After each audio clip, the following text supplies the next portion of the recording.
Today we're going to be replacing the tranny and diff fluid in a 2004 350Z. It's a manual transmission.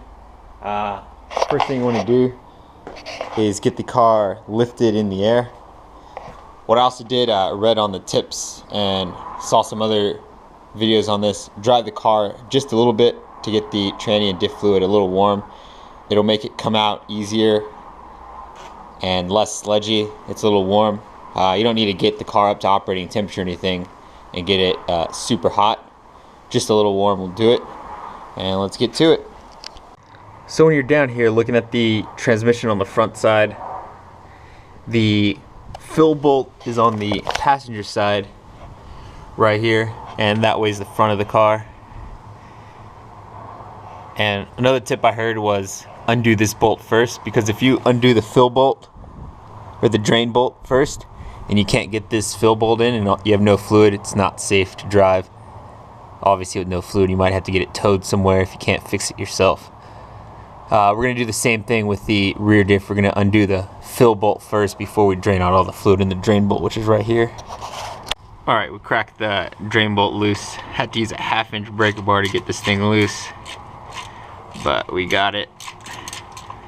Now let's see what this fluid looks like in here.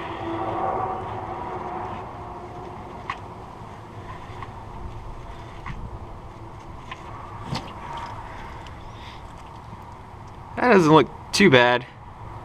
We'll let this drain. We'll get another pan and we'll go ahead and drain the diff as well right now. Here we are in the back under the diff. Same thing on the passenger side is your fill bolt, which we're going to remove first. Once that's removed, we're going to remove the drain bolt right here. And got a second pan, so as you can see down there, the first one's still, the transmission's still dribbling out. We'll let that keep dripping out. We're going to do the same thing on this diff. Again, we have to use a 1/2-inch breaker bar. And when you tighten these, you don't need to cinch them down with the biggest breaker bar you have and all your might. On this one, you can actually see the washer looks a little bent from the drain bolt being tightened so tight. It's probably a lot tighter than it actually needs to be. I'm not sure on the spec, I'll go look it up, but I'm pretty sure you only need to tighten these to like 25 to 30 foot-pounds. Anyway, now that we got it out, let's see what it looks like in the diff. So this one's a lot blacker than the tranny was. You can also see the drain plug is magnetic, and you can see the metal filings, they're black on there. And other than that, we'll just let this stuff drain out and we'll all replace the tranny and the diff together. So one thing you should always do too is always check your manual before you go out and buy stuff. So for here, manual transmission gear oil, it says 75 W85 API GL4, and it also says 75 W85 or 75 W95.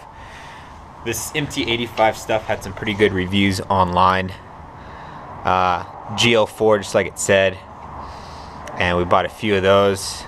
Then also for the differential, it says GL5 80W90, and it has a note for hot areas viscosity SA90 is suitable for ambient temperatures above pretty much 32 Fahrenheit. I live in Las Vegas and it's always pretty hot here, so we got 75W90 gear oil.